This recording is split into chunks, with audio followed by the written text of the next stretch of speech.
Hey everyone, recognize us, Dave and Jordan. We're the It's been a two little while. amigos. We're the two Yeah, amigos. We're I back. know. Where's We're Carla? We back. need our third I amiga. know. Well, she was actually kind of planning on being. It was always loosely like Carla would make it if she could, and but the kids are going back to school on Wednesday, and she's just stressing about clothes and all this nonsense, and she has podcasts to edit and all these different things. She was like, "Is it okay if I don't go?" And she's got a million. She's all stressed. You tell her no. So It's not okay. yeah, well, I need to see Carla.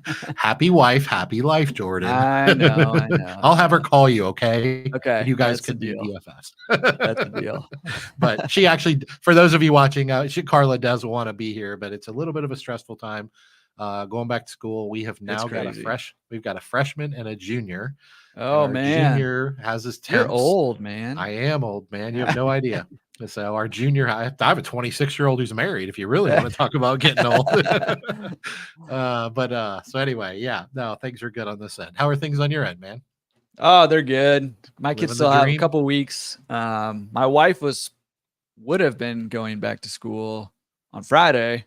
Teachers went back Friday, but she's not working, so she pulled the trigger on that. So pulled the trigger. There we go. Hey, good for the Berry family. Congratulations. Yeah, we're doing good over here. Just enjoying the heat and the beach and all that stuff. So. Yeah, man, it was 81 and sunny for 3 days in a row the other couple days ago. Ooh, nice. I was like, yeah, usually this time of year it's 95 and sweltering and thick humidity. So we're living the California dream here in Cincinnati.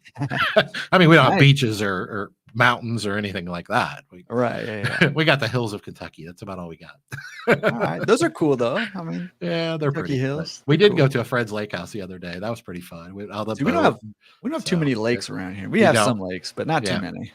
Yeah, we're not like Michigan, but we've got a lot of lakes. But anyways, things are going good. So, hey guys, thanks for joining us today. We're going to be here for about an hour or so. Me and Jordan just talking shop, and we are here to help you guys. So, do us a favor, introduce yourself in the chat. We should be live streaming on a couple of Jordan's channels and on all of our channels. So let us know where you're jumping in from. Let us know what city you're at, the name of your laundromat. And by all means, start dropping your questions in the chat because we're going to be here for a little over an hour. And we want to help you guys. We want to help you make your business better, grow your business better. Welcome, Jordan, from Orange County, California. He's getting us started here. Getting it rolling. So, yeah, things are going good. Things are going good for us. So I see the Laundromat Resource Platform is blowing up. You just keep growing, man. I'm proud of you, brother. I'm just chugging along over here. Chugging along. I feel like, we're just onward and upward. Pretty soon you're going to be live. You're going to be live streaming from Hawaii before we know it. Well, this has not been talked about, but we actually are in escrow on a Hawaii house right now. I had a feeling. However, it's not looking good at the moment. It's contingent on the sellers selling their buying a replacement property, and those guys are just on Hawaii time, man. They're just taking their own time. So, and communication's been a little rough. So I don't know if this one's going to go through or not, but we're in escrow, and we'll see what happens. Man, going back, has it been 4 years? I know it's been more than that, but 4 years I've been hearing about it. Jordan living in Hawaii, so you got to move from paradise to paradise, huh? Yeah. Well, we'll keep our spot here, and have a couple of options there. Are gonna bounce back and forth? Bounce back and forth? Probably something like that. Yeah. I don't know. This one's a little bit of a fixer, so if we go there, we'll be there for probably a few months, just kind of fixing stuff up and doing work. Yeah, but we'll see what happens. I haven't really talked about it too much because I don't know. I'm not sure if this thing's going through or not. So but there you go. Exclusive. Well, I am confident. I am confident that at some point you'll have a place on Hawaii. And when you do, I'm going to come visit as long as you don't make me go hiking. My body wasn't built to hike, but I will take a ride on the Laundromat Resource helicopter. So we can do that. We can do that now. I mean, okay, sounds good. Hey everyone, welcome. Looks like we got Jason from North Carolina. He's a financial advisor. We got Gabe. Hi guys. Let's see what Dave says. What's the ideal? What is he saying here? Hold on. Okay. What is the ideal new customer acquisition when you get a new pickup and delivery wash and fold customer? Not sure what that means. He said he already asked you. Do you know what he means by that? What's the ideal new customer activation? If I remember, I'm not, Gabe, clarify this if I'm wrong about this, but what I want to say is, how Do you mean are you? He said activation. How are you getting, Gabe? Clarify this. How are you getting new customers in? Is that what you? Acquisition? Acquisition, or he said activation. He clarified activation. He did. I know. So not real sure. Oh, what's planned to wow the new customer? Oh, yeah. Okay. Well, that's easy enough. I know this is going to sound very simplistic, but the goal is pictures of that's Dave right. And I. Yeah, that's right. That'll wow them. In front of a what was that? In Bentley. In front of a Bentley. That's right. Yeah, that's right. Yeah. So our goal when we acquire a new pickup and delivery customer, which is what you're asking here, only if you're built like Jordan, not if you're built like me. Yeah. And by the way, Jordan does have a Speedo. Ask him about it sometime. It's a great story. I do. Yeah. So when we acquire a new customer, what we do is we kind of handle them with not that we don't always want them to be happy. We handle them with kid gloves for the first 3 pickups. So our philosophy is the first 3 pickups and drop-offs we have with them, our philosophy is that we will probably get no grace. So if we make a very, very small mistake, don't roll their socks when they ask for them to be rolled, then we're probably not going to get a chance to earn their trust again, because we always say we're not in the laundry business. We're in the trust business. And so our goal is to handle them with kid gloves for the first 3 pickups. Right now, we kind of have to do that manually, but we're hoping over time the software will help with that, and we'll kind of draw attention, maybe bold their name or make them a red bold or something like that the first 3 pickups, and then they'll drop to they'll graduate to green and blue or whatever. Those types of things aren't really built in most of the softwares that are out there nowadays. But our goal is to basically is perfection for the first 3 pickups, to do exactly what we say we'll do when we say we'll do it. So if we do your laundry the way you want it done and you want your blue jeans hung up on hangers, then that is how it's going to come back. There's no margin for error. Then the first 3 pickups, we always say we don't want errors, but we can take a deep breath and actually flow them into our customer process at that point. So we don't handle their order with kid gloves. Our only goal is to do their laundry the way we would do it, but it goes to our entire team. So basically we have 2 supervisors that work on our 3rd shift crew, and they basically get all those customers that have less than 3 pickups. But we have to track that manually. So it's very simple. Our goal is to do exactly what we say we'll do with 100% accuracy the first 3 pickups. Then after that, we have pretty tight quality control measures and things like that. But our goal there is to put them into the system and let the system is not perfect. But our goal at that point is just to do the best we can. But our philosophy has been over the years, and it's worked pretty well, that if we do make a mistake after the first 3 pickups, we've usually earned a little bit of grace at that point. And then if we do make a mistake or something like that, we call it over communication. So we communicate with them beyond what they would expect us to. It's like, okay, well, you've already called me 3 times and told me you'll be there tomorrow, Tuesday.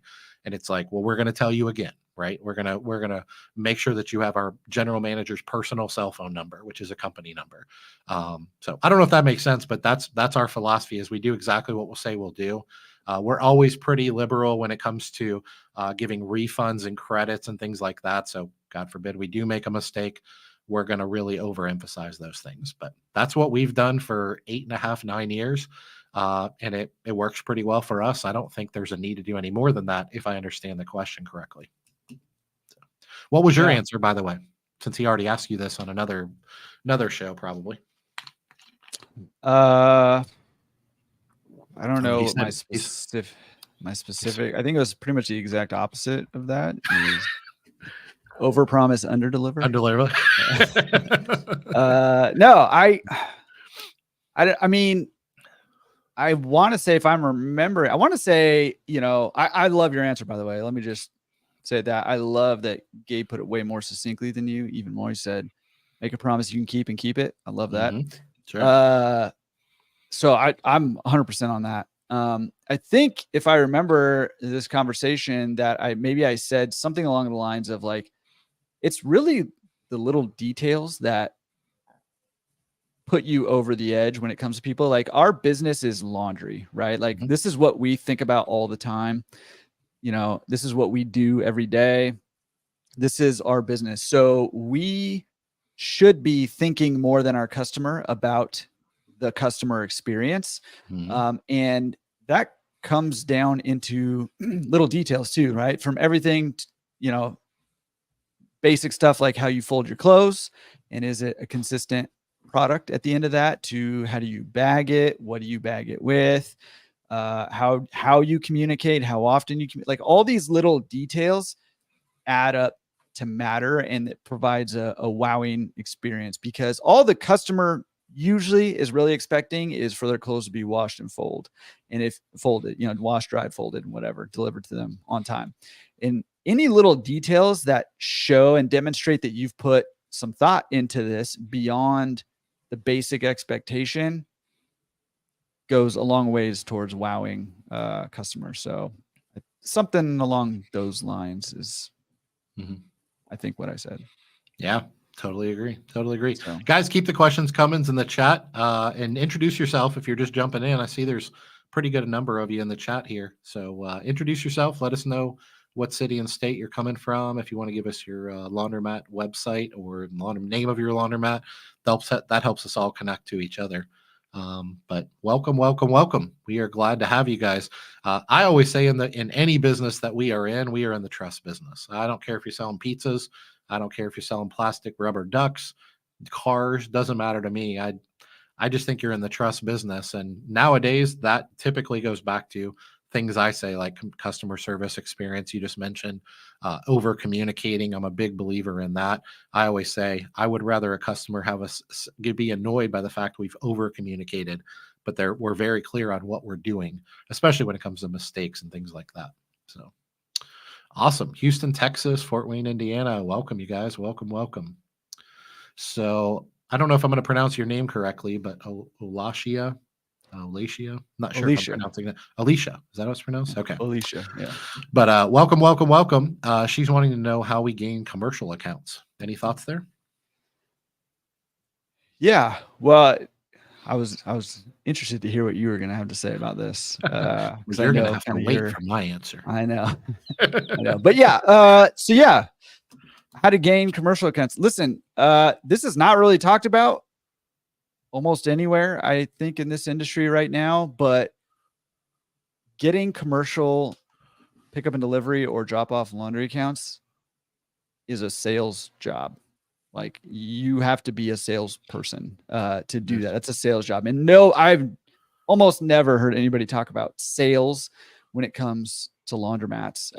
But this is a sales job, right? So there's a lot of sales books you can check out there, podcasts, YouTube videos, all that stuff that you can check out on how to learn sales. And sales is a skill, right? Don't say, oh, I'm not good at sales, or sales scares me, or whatever, because it scares everybody before they get started, and you just got to do it to learn it. Like anything else, walking, talking, folding laundry, whatever. It's a skill that you can learn and develop.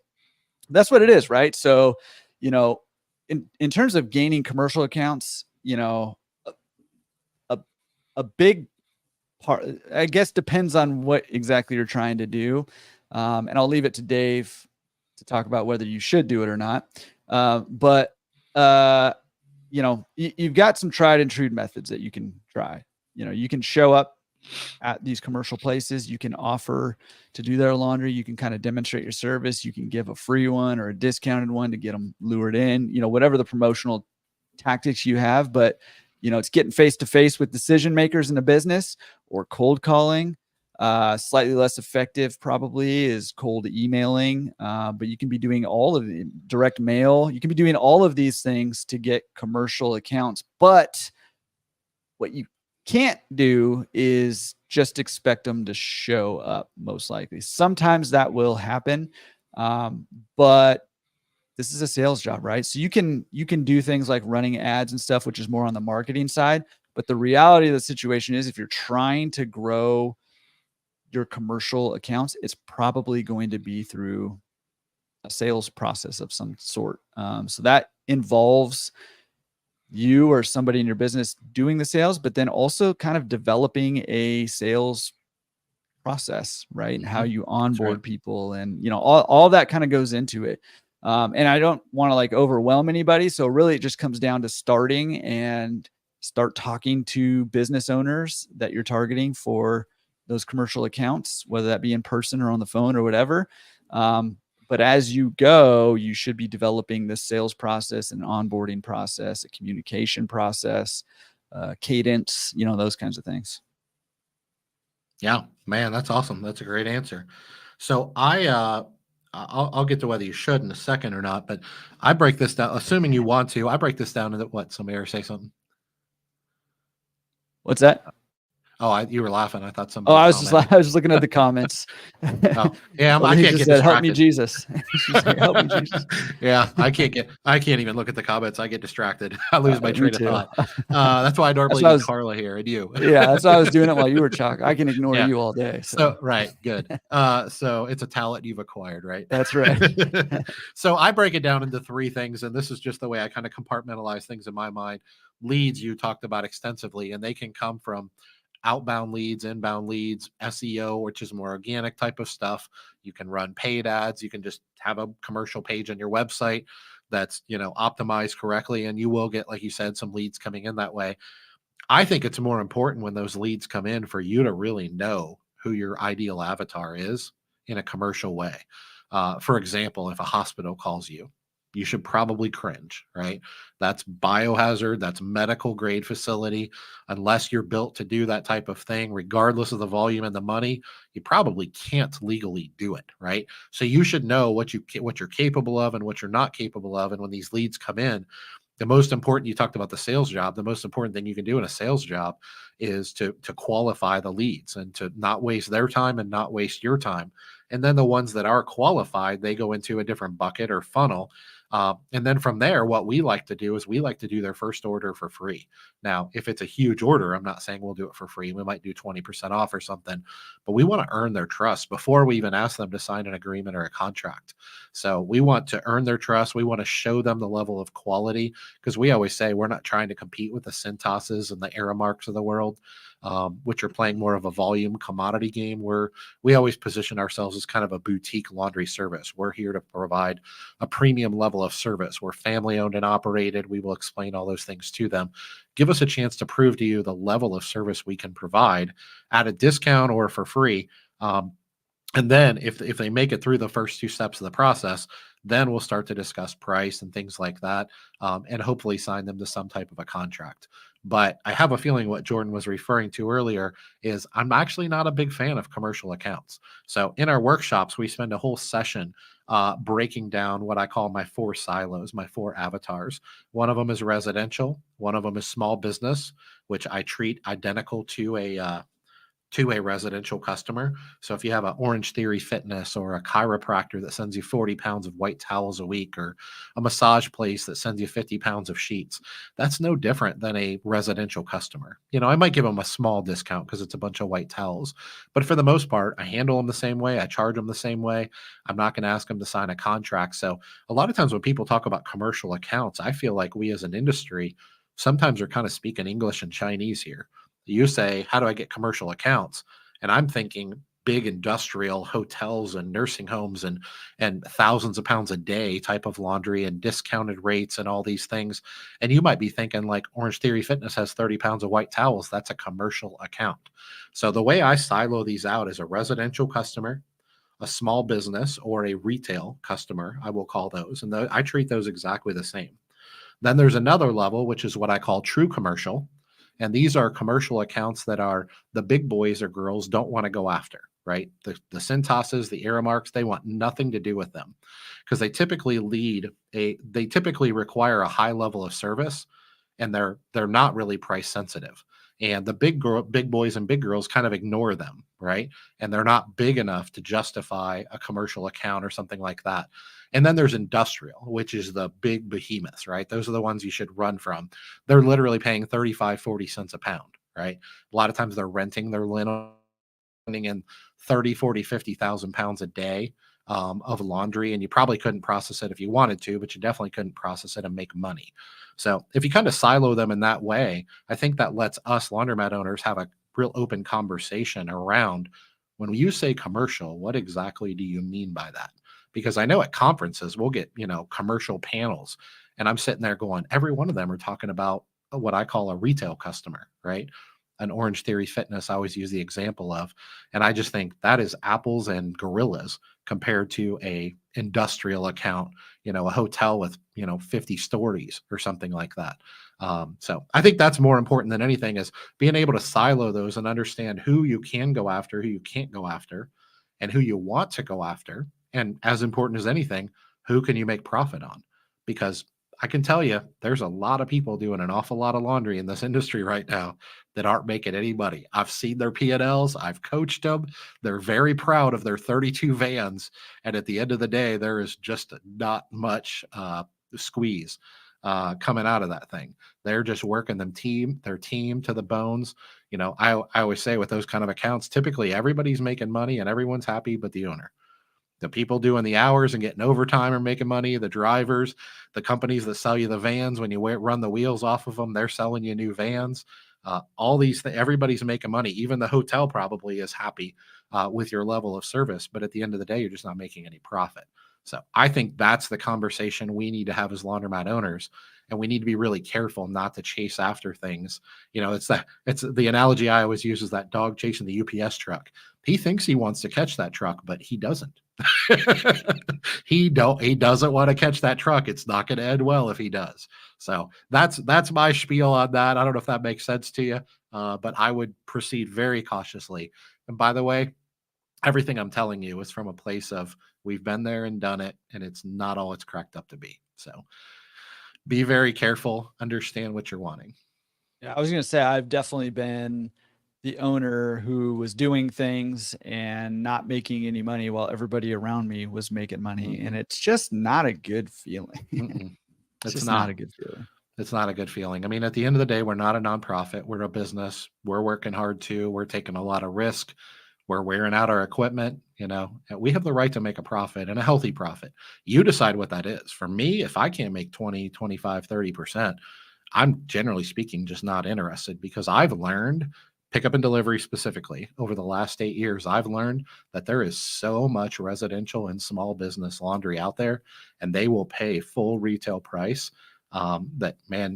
That's what we spend most of our time doing. We do about $1 million a year in pickup and delivery at 30% volume or 30% margins with 3 trucks. Our rent didn't go up when we did that. Our mortgage didn't go up when we did that. Our labor went up, but it's calculated into the formula. So that makes all the sense in the world to me. Trying to be something that you're not just doesn't make sense to me. But I do want to say this before we move on.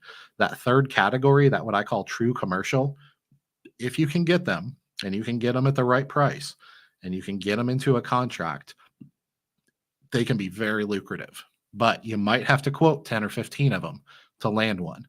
But when you land one, you get, you're not going to get 10,000 pounds a week probably at a good price and a good margin. But what you probably are going to get is maybe 1,000 pounds a week, 1,500 pounds a week, 500 pounds a week. And they're not big enough for the Cintas of the world. They'll laugh at them. If they call for service, they laugh at them. So they realize real quickly the only other option is us, the boutique services that can provide a high level of service. And if you can get something like that, 1,000 pounds a week, that adds up real quick if you can get full retail price or give them a 5 or 10% discount, and you make your 30% margin. So we actually spend a lot of time of that in our workshops here in Cincinnati, and that's the framework around what we recommend that people do. So any other thoughts before we move on from that? Yep, I thought that was great. Okay. Let's see what else we got here. This is a good one. So Curtis wants to know, from minimizing risk perspective, does it make more sense on the first store, and he stresses that, to target purchasing an existing store, starting from scratch, or retooling a zombie mat? This is a question we answer almost every time, but it's a great question. I know we both do a lot of coaching and consulting and stuff. I know I get this all the time. I'm guessing you do too. Mm-hmm. I do. So what are your what's your elevator answer for this one? Because I know you answer it probably every day. Yeah, no, that's fine. I mean, like you said, this is a great question. So yeah, I mean, in terms of I mean, it's just going to be easier if you buy an existing performing store. The downs, it really all depends on what you're looking for here, right? So any of these are viable ways. Are you both know it depends? It depends. It depends. It's the answer to all the questions, really. It depends. It really is. Listen, we both know people who have started in each of these different ways, right? And so any of them are possible. Any of them are doable. You can be very successful with any of them. So I'll preface it with that. And then it kind of comes down to what are your goals and what are you working with here, right? So buying an existing store this is not an elevator pitch. You want me to go back to like a one sentence? No, you keep going. Should I just roll with you're it? good. I just realized you said elevator pitch. You're good. We don't do those well, you and me. No. If your goal is, hey, I'm trying to buy cash flow, I'd like to have it sooner rather than later, then you want to buy an existing store and you want to have that store cash flowing day one. But the caveat to that is that you've got to have a way to be able to acquire it. So usually that means you need the capital or access to the capital, at least, to be able to acquire that store and keep it running there. If you're looking for something and you don't have much capital, or you're looking for like a value add or something like that, starting from like a zombie mat and retooling it can be a good way to go. But also just know that, and this is my opinion, the lower the price point of the laundromat, the riskier it is. And it seems kind of counterintuitive, but genuinely, it's usually, not always, but usually more risky to buy a $100,000 laundromat than $1 million laundromat. As long as, the numbers check out for that $1 million laundromat, right? And so just kind of know that going in, right? So if you know that and you've got a little bit of capital to kind of get in your foot in the door that way, that can be a great way to go to get in with maybe lower capital amount, but also you can create some value in there. But also just know there's going to be some time required to get to that profitability point and beyond. So you need to factor that also. Whereas in the other case, maybe you're buying the cash flow right away and the systems and the processes, right? And in terms of building from scratch, again, can be a really good way to go. Typically, you need a little more capital to be able to build from scratch too, although there are ways to do it. But also, you just got to know when you're building from scratch, everybody that you need to do laundry in your brand new laundromat is currently doing laundry somewhere else, another laundromat, their apartment, their house, whatever the case may be.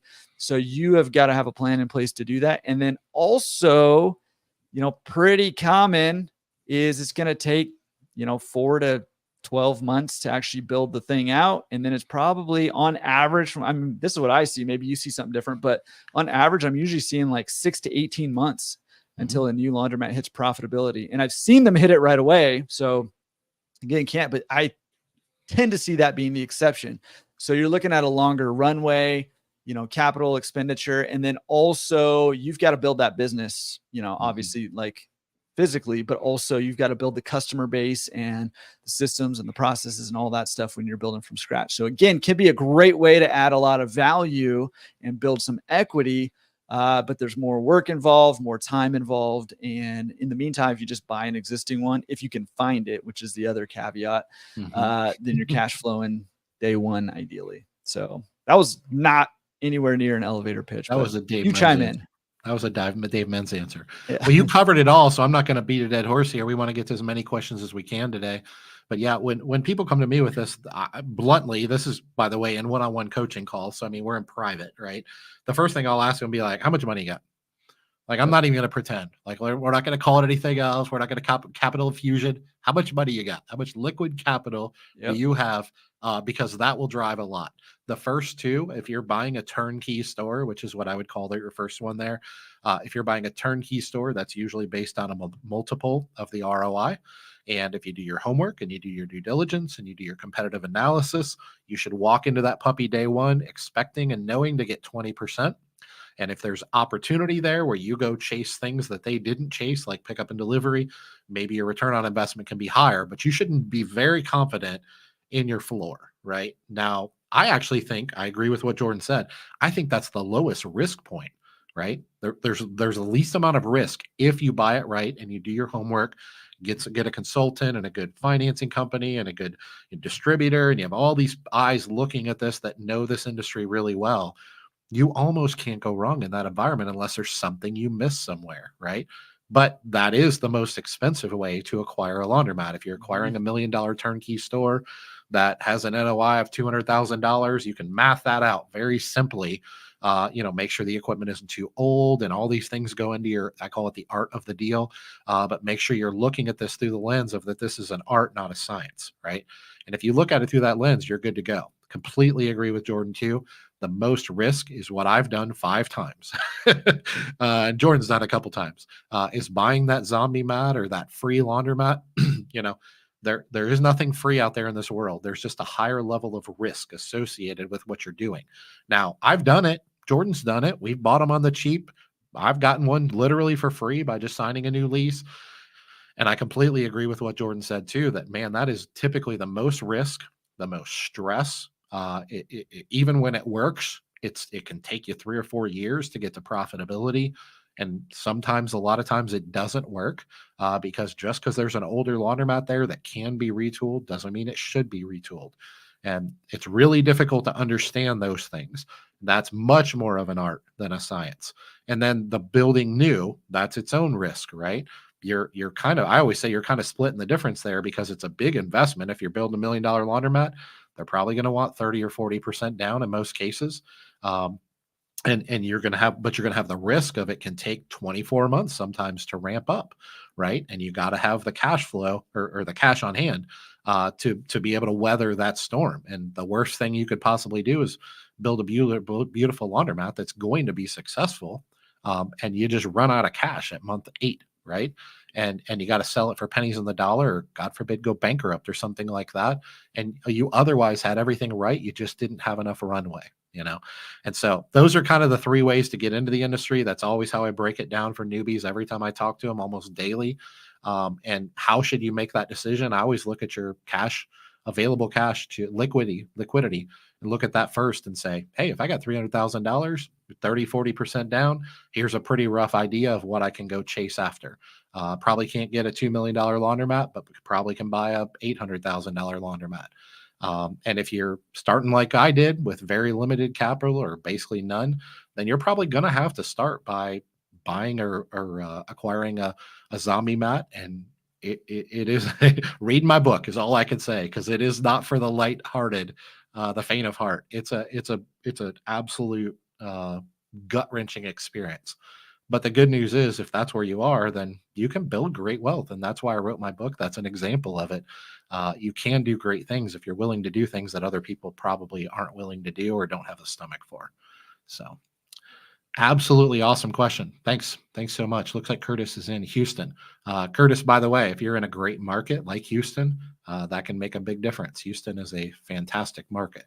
It's becoming oversaturated, but parts of Houston, but that's a great market. Yeah, I was there earlier, like in April, and yeah. If I remember right, she's going through one of those scenarios right now. If I remember correctly. Yeah, that was, by the way, Dave not beating a dead horse right there. So okay, well, imagine those poor horses when he does beat the dead horse. Jeez. They don't stand a chance. All right, what else do we got here? Great guest. I don't know. I probably shouldn't click on that till I read it. That's the one you need to. What about the one up before that? Okay, yeah, do that one. There's one K Montegino up above it. We can go back to that. Marketing. Yeah, marketing. Yeah. Good deal. See what happens when we don't have Carla. I know, we need Carla. Or when Jordan isn't hosting. Basically, when I'm in charge, see what happens. Which is very true. I'm good at answering questions. I'm not really good at anything else, just so you guys know. Yeah. So what marketing do you recommend to promote Wash and Fold? Yeah, I'll take this first. There's a couple different ways to approach it, and a lot of it depends on like market saturation and opportunity. But as a general rule, what we like to do is start with Google Ads. What I've learned is a lot of people start and stop with Google Ads, and they either don't hire a professional agency, they try to DIY it, which can be very dangerous to do and pretty inefficient, or as important as anything else, even if you're doing it yourself, people don't understand that Google ads is just going to get you, that's high intent, right? Those are people that are searching for wash and fold, but they might not be in your price point. They might not even be in your market, zip codes you might not service, things like that. So when you run Google ads, you need to be prepared and have a budget for bringing them into the funnel via Google ads, but then continuing to go after them. The odds of them converting the first time they see your Google ads are very, very slim. Our data shows us that it's anywhere but from 4 on the low end to 13 on the high end, meaning touch points that they need to see your ads, have an experience with you in some way, shape, or form before they're going to actually take action. And they're going to actually sign up for service and do a pickup and delivery or drop off. So what our experience has been, and I own a marketing agency, but what our experience has been is most people just don't understand the investment to really go after these. Now, you can be proactive internally too, trying to convert self-serve customers to drop-off customers and giving away free laundry bags. And there's things like that that work really well too. And just word of mouth, that word of mouth will always be the best form of advertising. It just typically doesn't grow real quickly that way. You can kind of throw gasoline on a fire when you start doing paid marketing and advertising. But I think the thing I want to stress to people is whatever agency you use, whether you do it yourself, whatever it is, just understand that for drop-off laundry and pickup and delivery, when you're doing paid advertising, I mean, you're looking at a 12 to 18 month investment.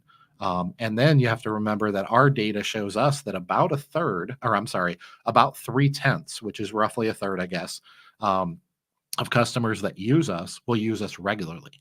And so that means for every 10 customers we find, whatever your cost of acquisition is, for every 10 customers you find, about half of them will use you once, which means the other half will click on it, sign up for service, but never actually use your service. And we've never been able to put a reason, or we've never been able to quantify why that is. About 2 out of those 5 will use you once or twice. And I always say they're not a lifestyle customer. They just had a washer and dryer breakdown and needed to drop off, or they just have a comforter because it's the end of the winter or whatever, but they're not going to use you in a lifestyle way. And then about 3 out of those 10, about 25 to 30% are actually interested in never doing laundry again as long as they live, right? Whether they're dropping off or they're using your pickup and delivery service. So when you put all those things into account, you need to understand your cost of acquisition, if that's 50, 75, $100, and what we see now 8 years later with $1 million, wash and fold business is about 80% of our revenue comes from 20% of our customers. And those are your golden gooses, but you gotta sign up 10 to get to the 3 or the 2. And then you got to make them happy. Going back to the question we had earlier, you have to execute, right? So if your operations aren't up to snuff, you're going to spin your wheels and you're going to blame it on marketing. But it's because, everything is geared around the lifetime value of the customer. And you got to get those 2 or 3 out of 10. And that's where your revenue and your profitability come from. Most people don't understand the investment of time and resources and energy, that marketing is not some magic bullet. So that's another long-winded answer for you. What do you got, Jordan? I mean, I don't think I need to really add anything to that. I think that's great. And, the only thing I guess I do have something to add. The only thing I'll say is that when it comes to marketing, it's the channel is important, but at least as important is the consistency of doing it, right? Like you see giant companies, Coca-Cola, McDonald's, whatever, they do, everybody's heard of them. They do commercials. You'll see them on TV, you see billboards, you see, stuff, you see them wherever you go. You can't help it because they recognize how important it is to stay in front of their customers. So that consistency is important. And another thing I see a lot with people doing marketing in our industry, but just in general too, is that they'll try it for 2, 3, even 6 months and say, it doesn't work. And it may be that you don't have the right person helping you out. But kind of going back to the consistency, you also just kind of need to stick with it for maybe 6 months is a little long if you haven't seen any results. But, you also need to, it doesn't work automatically and right away all the time. So sometimes it takes a little bit, and you've just got to be prepared for that investment getting going. So. Yeah, to give an idea, I mean, we own Launder Boost, a marketing company, and when we do these, I don't do them personally, but when our sales team does these calls, I mean, there's a good, I don't know what the number is, but there's a good percentage of these leads that come in that will genuinely tell people, look, if you're wanting to spend $3,000 for 2 months, you might as well just keep your $6,000. But if you're willing to spend $2,000 a month for 12 months, 14 months, 18 months, and your operations are dialed in, man, you can build a great business.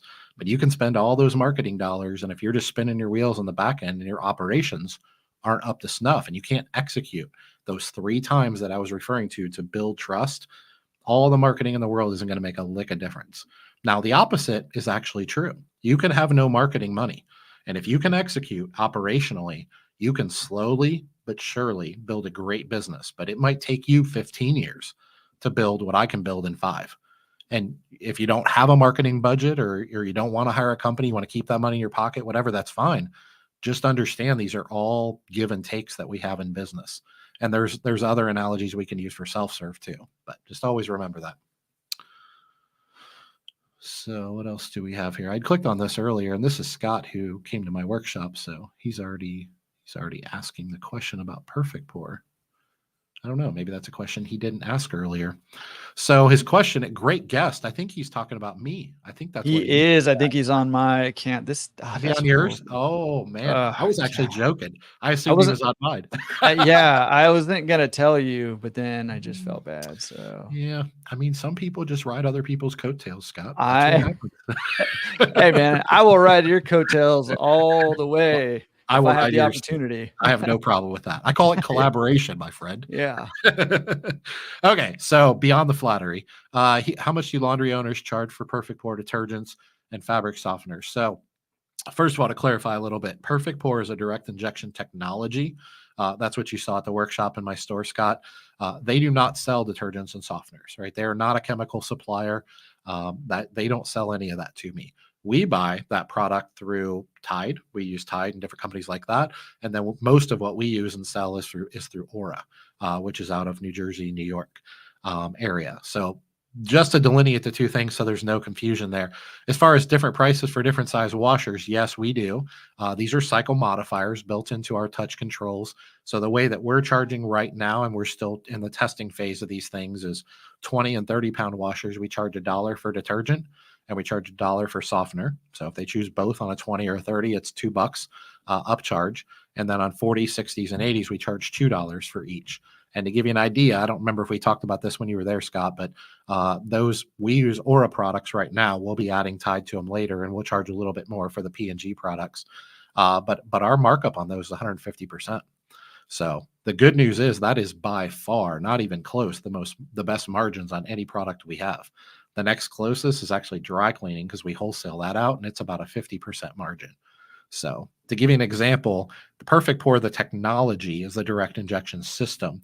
The detergents and softeners you can buy from anywhere, and they're going to vary a lot in price depending on where you buy them. And if you buy stuff from P&G, I mean, they have good quality products and stuff, but you're also paying for a lot of packaging and marketing, and you're paying for the Super Bowl commercials and the famous athletes that are saying use Tide, and it's $1 billion brand, all that kind of stuff. We love Aura products. We think they're fantastic. So anyway, any thoughts there, Jordan? No, I mean, it sounds like he's just asking how much you charge, and just to point out, I mean, the answer is it depends. I mean, it really is, right? It's like, one of the questions I ask a lot on the podcast is, how much your event prices? Because I'm always just kind of curious how much people charge. And it always blows my mind, like how wide of a range people will charge for the same machine, right? And so these modifiers are similar, to you there. And I don't know if Perfect Pour helps you with this, but is there any data on, like, from those guys on, like, on average what people are charging for these modifiers? Or I would guess not, but it's very loose, and that's part of why we're doing what we're doing, is we're helping them collect more data. And we're going to share that as it comes out. But to give you an idea, that when we put Perfect Pour in, it was only in 5 laundromats. A couple of them are the Tide laundromats, which are free. So you walk in there and it includes the detergent and softener, and you can't use your own. They don't have soap trays or anything like that. But most of the ones that are charging for it as a cycle modifier, they're $1. So even an 80-pound machine, they're charging $1. So I think we lost Jordan. Are you there? Can you hear me, Jordan? Nope, we lost Jordan. But yeah, most of the I think there was 3 or 4 when we added Perfect Pour, and they were charging, all of them were charging $1 for all sizes for softener. We actually believed one of the reasons we made the investment, as I said, I think they're actually leaving some money on the table there. I think for 40s, 60s, and 80s we can get $2 each. And I actually believe we can get $3 for the premium products, the Tide and the Gain and the name brand stuff. And we'll have to, by the way, because the cost is almost triple. So the cost of the Aura products is almost a third. So when we do start vending those out, when Alliance catches up with the touch controls, we're gonna need to get more to keep our margins. Well, they won't stay the same, but they'll be similar. So. Yep, absolutely. Good stuff. But just so you know, we're 3.5, 4 months in with our Perfect Pour testing. The first 2 months, we gave everything away for free, and the adoption was really high. Then we started charging the prices just in the last 45, 50 days. Adoption did drop a little bit, but the profitability went through the roof because obviously we weren't giving it away for free. So right now, if we did nothing else, our ROI would be about 5 years, which isn't great, but isn't horrible. But we actually believe that our ROI will probably drop down to about 2 or 2.5 years. And so far as we can tell, the life cycle of the Perfect Pour system is about 15, 20 years. So we think it's going to be a great investment for us. So we'll just keep running down the line here. If you see any questions that jump out, just let me know, Jordan. Yep. I'm not even scrolling down a whole lot, but he's asking what makes a great residential customer.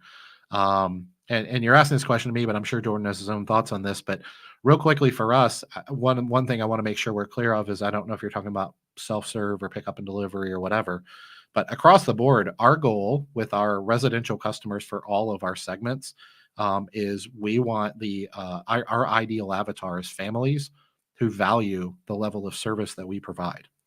So people that are not as price sensitive as they are value sensitive, and that applies to self-serve. We are not the cheapest. We have no desire to be the cheapest. And if you're looking for that commodity mindset, 60-pound washer is a 60-pound washer. I can't imagine why you'd ever go in my laundromats. Same thing applies to drop-off laundry and pickup and delivery. We are by far not the cheapest on any of these segments. But we like the families because obviously they send us a lot of laundry. You know, the average family of 4 sends us about 50 pounds. And you are absolutely correct. The golden goose is the customers that value the things we just talked about and that use this as a lifestyle. So some of them are weekly, some of them are bi-weekly. And just so you know, we don't have upsells. So we do for self-serve. We have the cycle modifiers for self-serve, but for drop-off and pickup and delivery, we are all-inclusive pricing. So we don't do any upsells. Everything is baked into the cake. It's all-inclusive pricing. Any thoughts on that question, Jordan? No, I mean, I love that. And I mean, I think it applies to both, right? Self-serve, drop off, I guess all three, pick up and delivery. You know, and you're looking to, you know, serve the people who align with the service you provide, right? And like, I think what makes a bad customer, residential, commercial, whatever, is somebody who values something differently than what you value, right? Like Dave was saying, if somebody just wants the cheapest thing out there, they're probably not going to Dave because they can go down to the rundown laundromat down the street and pay 50 cents a wash less or whatever. And, you know, they're fine with it. And that's fine. There's nothing wrong with that. But when you find the people that you can serve because your values align with theirs. Now, you know, what's interesting about that is I also don't hear very many people talking about what are our company values in this industry. I know there are people who do that. You do that. I know, you know, I saw Ross in the chat earlier, advising not to do pickup and delivery, by the way. It was hilarious. You know, so there are owners who do that, but I think a lot of us just kind of wing it, don't really think through that. And it kind of goes back to what I was saying earlier about the details is like, this is our business. This is what we do all day, every day. We should be thinking about what's important to us and what's important to the customers that we want to serve, and, you know, serve the right people in the right way. So, well, the interesting thing about that, Jordan, is, you know, the first, gosh, I don't know, 7 or 8 years I was in business, maybe not that much, 5 or 7 years I was in business. I didn't understand any of that. I I was trying to make everybody happy. I wanted every customer. I wanted all the other, I didn't want the other laundromats to go out of business, but I mean, I wanted all the customers to come to my store, and I was just chasing everything, and I had no idea what I was doing. Then over time, I slowly but surely figured out you can't be all things to all people, right? And so I need to figure out, who do I want to be? And what do I want my business to look like? What are my values, right? What are my core competencies? What are the things we're good at, or what are the things we want to be good at? And then you have to make sure that those things align with needs, right? Is there I mean, I can't solve a problem that doesn't exist in the market. If there's a problem, meaning there's a family of four that values quality and they're willing to pay a little bit more, and they have 50 pounds of laundry a week, great. That's my ideal avatar. And until you understand those things, you can't build a business model. You can have a business, but you can't build a business model if you don't know. It's not a business model to just say, I want all customers to come do laundry at my laundromat. That's not a business model. So when you build a business model, then you can market to that business model, right? If you understand your model, you understand your ideal avatar or avatars, and you know what problem you're solving in the market differentiators, I always call them, what makes me and Queen City Laundry different than my competitors up the road. And there better be things that make you different, good, bad, and indifferent. Once you understand those things, then you market to those things. But if you don't understand your business model, or don't have a business model, or you're just winging it, then you can do all the marketing in the world, and all your marketing is probably never going to work. And you're probably going to blame the agency or Google or Facebook or whoever. But the truth is, like, you can't just go out there and say, I'm a laundromat, come do laundry at my laundromat. Right? That's a really bad idea. That's a waste of money. I don't care what form of marketing. You can.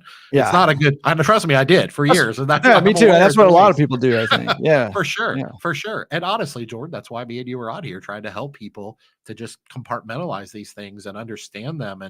And we're not here to tell you what your business should or shouldn't be. We just want you to understand kind of the framework. You decide who your ideal avatar is. Maybe you don't want to go after people that are quality and value proposition. They're more focused on, commodity mindset, and they want the cheaper wash, and that's fine. There's a lot of companies that have a very plain Jane basic business model. They execute it at a very high level. They make a lot of money, and they have a lot of customers that are very happy with that service.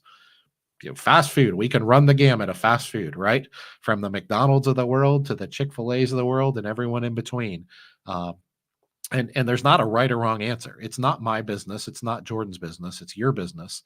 You decide what that looks like based on your values and your integrity and your character, and quite frankly, your market. There are some markets where if you said, hey, I want to do what Dave does, there's some markets that probably wouldn't work very well for you. You might want to move, right? Now, you might only have to move 10 miles, but you might want to move or buy a different location or something like that. And the counter is also true. There are some markets where my business model works perfectly, and other models that are more commodity mindset wouldn't work because people have a higher level of expectations, just depending on demographics and their lifestyle and their behavior patterns and things like that. Just understand those things and make sure you're solving a problem for people, and make sure you know who your business is and you understand your model. And then the last thing I'll throw out there is, man, just please, whatever you do, make sure that you watch your numbers. Make sure you watch your margins, because I did not do this for such a long time.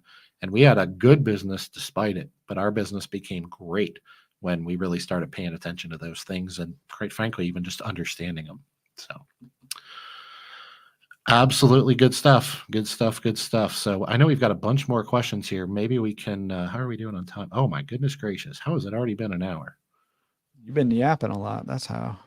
Ross Dodds, I don't know who's giving advice here today, but what the heck, man? Seriously, just come to my workshop and let me help you. Jeez, what the heck, dude? I've been telling him that for a while. I'm like, you need to quit telling people that. Just fix it. Let's fix it. I'll help you. He knows I love him. Well, we got some unique situations going on in California. For sure. You exceptionally difficult. But you're right. Absolutely do. For sure. Right. No doubt about it. I would actually agree with Ross if I was running my business in a market like that the way he does.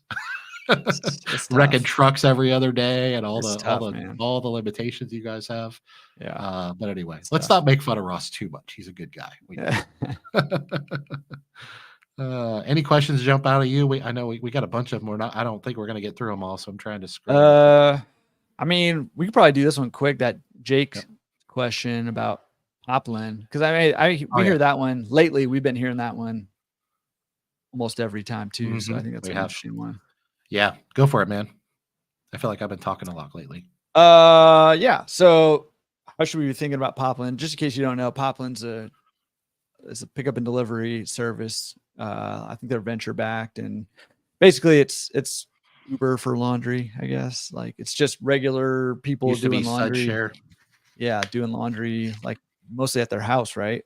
Mm-hmm. Is where they do it. And they charge, as far as I know, last I looked, they're charging like $1 a pound for pickup and delivery, which is crazy. And I'm sure the model is to charge basically for it to be a loss leader for a while. I see a lot of these tech companies doing that where they don't have to make money for a while. And so they're charging $1 a pound. They're really not making any money.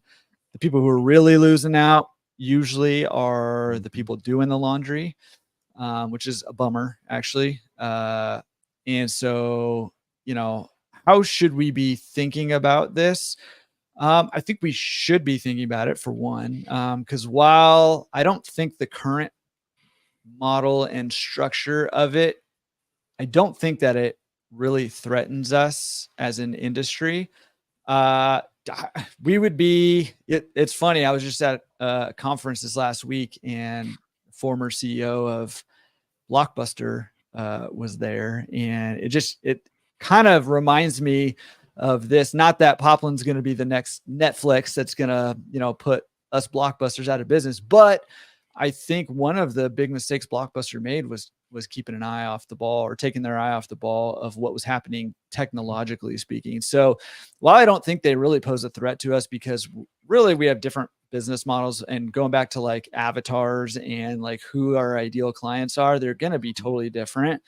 That doesn't, I've just seen too many technology companies start like that and then flip the switch and shift to a demographic that we might be, more inclined to serve. So I do think we should keep an eye on what's happening in this industry. So many changes are happening all over the place.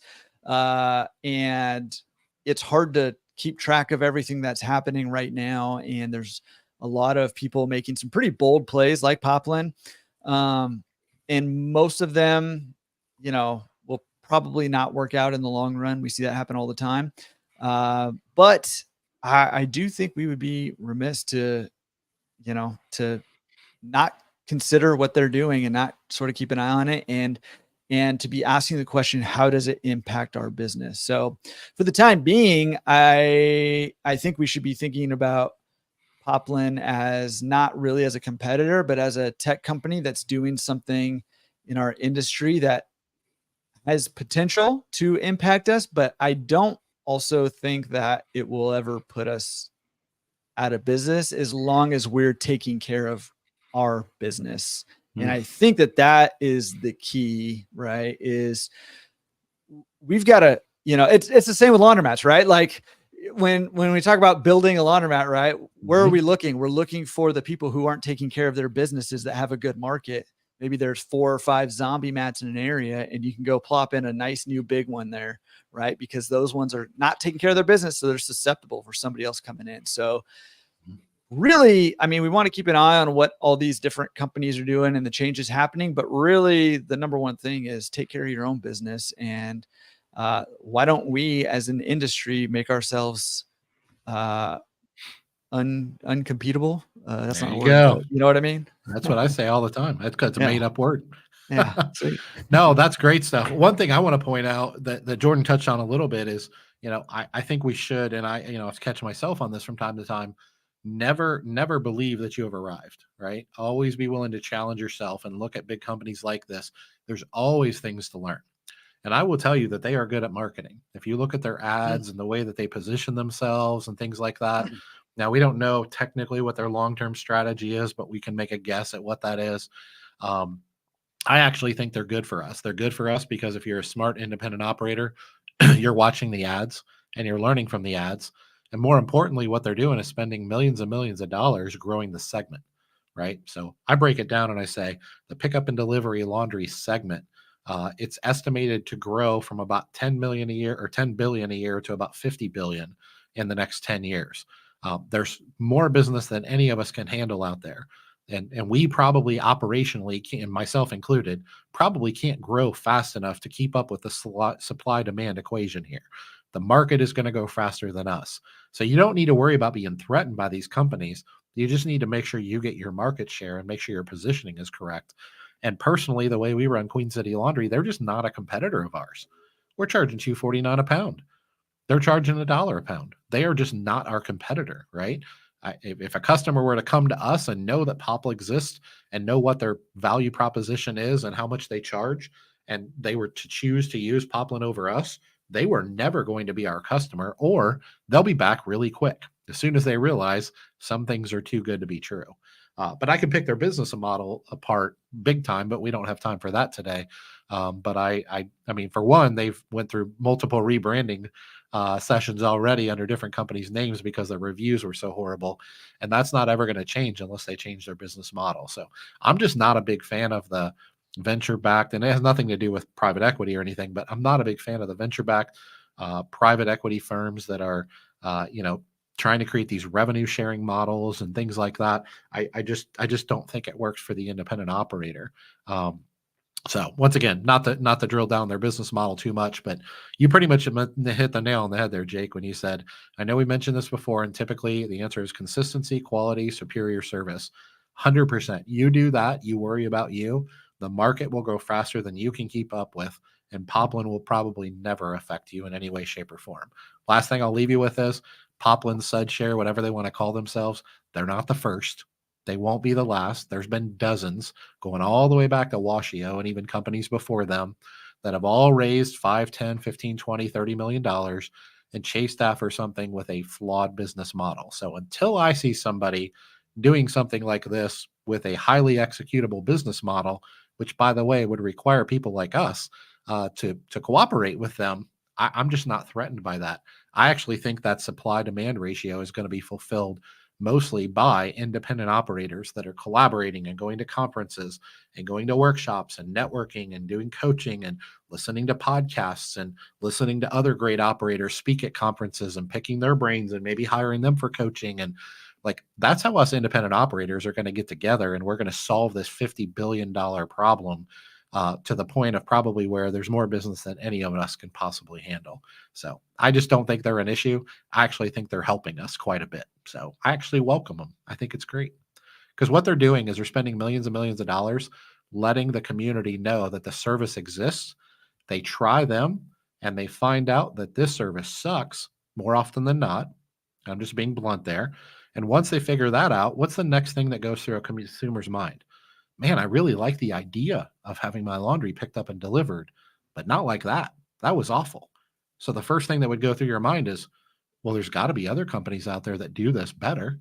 Oh, well, they do, but they're double the price. Okay, well, I'd happily pay double the cost if they could deliver with a high level of value proposition. And that's where Queen City Laundry steps right in and says, thank you very much. And you can do that too. So, all right, let's try to grab a couple more here real quick before we have to go today. Yeah. Curtis right below has an interesting question. Right, Curtis? Right below Jake's. Oh, okay. You could take this one. You probably already read it. Considering taking over an existing, would you ever take over a loan? Should the depreciation I missed out on weigh heavily that soon? What do you think, Jordan? It depends. I mean, yeah, I mean, I don't think there's anything wrong with necessarily assuming a loan there. And in fact, especially where we're at now, it depends on how, I guess the loan is probably 3 years old. Well, 3 years ago, interest rates were a lot better than they are now. So yeah, I mean, I think that would be a great potential opportunity. However, I will say I have seen multiple times where owners expect you to take over the loan and still pay the same price you would pay if you didn't take over the loan. So don't do that. Yes. And I've seen that multiple times. It's really surprising to me, but I've seen it multiple times. And people have considered that. And I think that there is a very rare instance where that would ever make sense.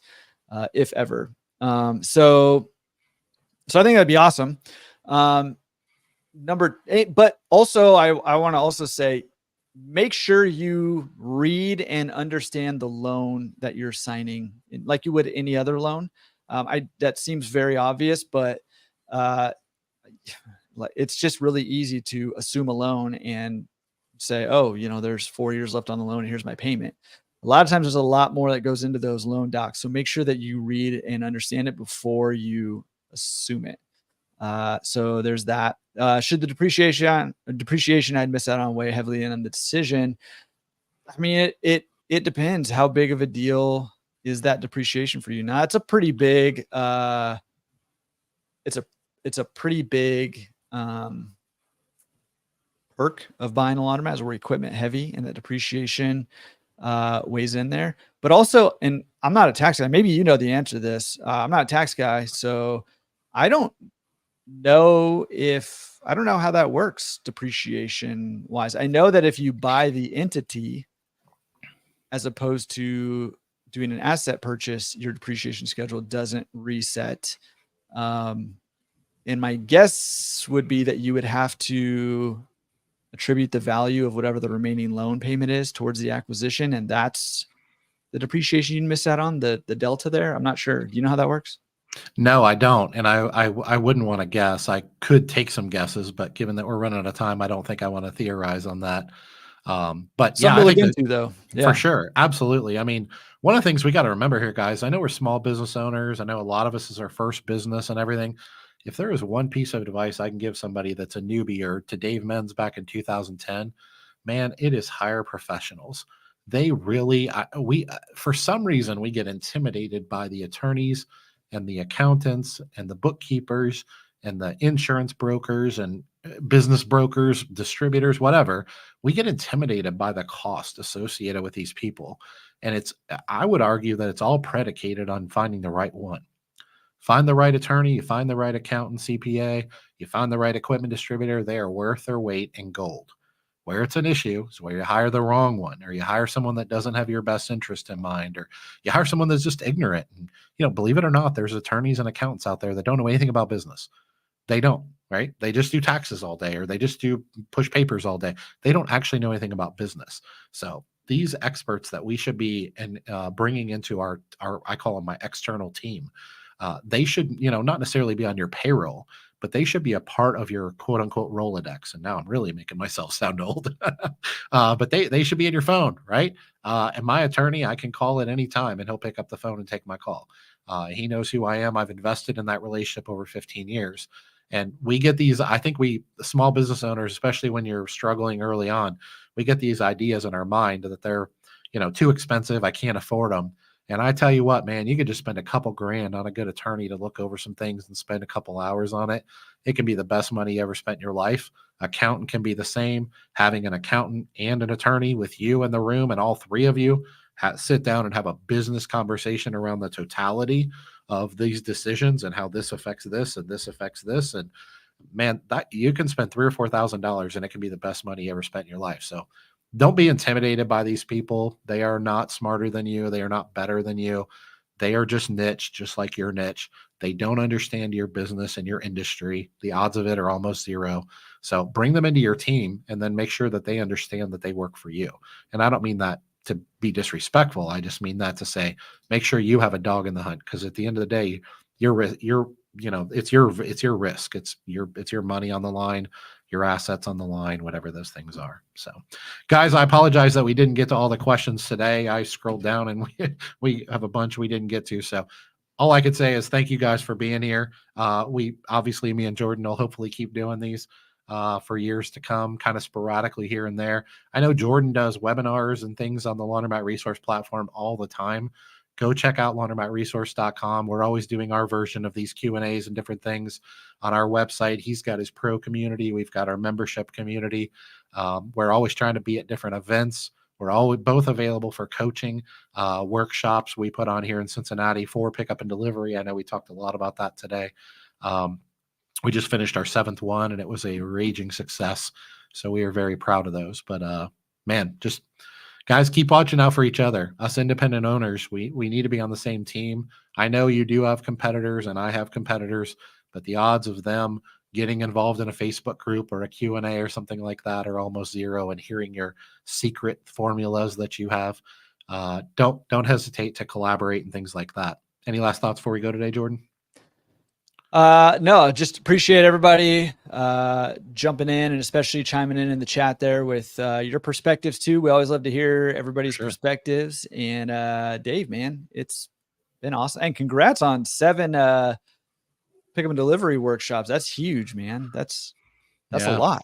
It is. Awesome. It's hard to believe. And we look back at the first one, and the first one we put on was really good. Don't get me wrong. The attendees were very happy. They got a great value, but every one of them we try to iterate. They call it success through 1,000 iterations. Yeah. And I read that in a book somewhere. And we just try to get 1 or 2% better. We knew we had a great thing when we started, but here we are, 5, 6, 7, and we plan on doing 3 of these a year for, God willing, hopefully years to come. And they are limited, by the way. A lot of people call workshops conferences and conferences workshops. This is us teaching what we do intimately, intensely for 2 16-hour days. So this is not just hearing someone in theory speak from stage for an hour, which we do that too, by the way. Nothing wrong with that. We've done our own conferences. We attend conferences. Those are good. But if you attend a conference with 200, 300, 400 people, don't be under the impression that that's a workshop, whatever it's called. That maybe that's semantics, but I feel like these are 2 very different business models, 2 very different things. And by the way, I love going to industry conferences. I think, Wally did his conference recently. I think it's awesome. I wish he could have been there. The Simmons brothers did their conference. The CLA does their conferences. I hope more people launch things like this, us independent owners just take it upon ourselves, and different technology companies. I think it's all awesome. I don't think we're competing with each other at all. If you think you're competing with me, that's okay. We can just disagree and still be friends. So that's all I have to do for today. But thank you guys for joining us today. Always be watching Jordan's social media platforms and his email list and things like that. Always be watching mine, because when we do these things together, that's where you're going to hear about them. So had a really good audience today. Thanks for engaging us, and really wish we could have got to more of your questions, but catch you on the flip side, guys. See you guys. We'll see you. Take care, everyone.